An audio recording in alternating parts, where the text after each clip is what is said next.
நிறைய பேர் மகர ராசியை பொறுத்த வரைக்கும் வந்து பாத்தீங்கன்னா அது காலச்சக்கரத்துக்கு 10வது ஒரு ராசி இல்லையா?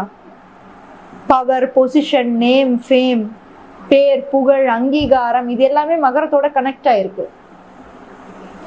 சனி எல்லாருமே என்ன நினைச்சுக்கிறீங்கன்னா ஒரு தாமதப்படுத்துவாரு, டிலே பண்ணுவாரு. ஏன்னா நம்ம அதை பத்தி தான் பேசுறோம்.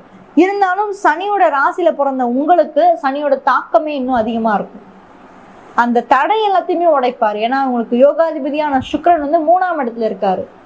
ஏதோ ஒரு வகையில உங்களுக்கு ஒரு யோகத்தை கொடுக்கறதுக்கான வாய்ப்புகள் வந்து இந்த ஒரு மார்ச் மாதம் உங்களுக்கு ஏற்படும். அது மட்டும் இல்லாம அப்பாவோட ரொம்ப நீங்க பேசுறதோ பழகுறதோ கொஞ்சம் இந்த மார்ச் மாதம் நீங்க வந்து குறைச்சிக்கோங்க. ஏன்னா தேவையில்லாத வாக்குவாதம், தேவையில்லாத சண்டை சச்சரவு.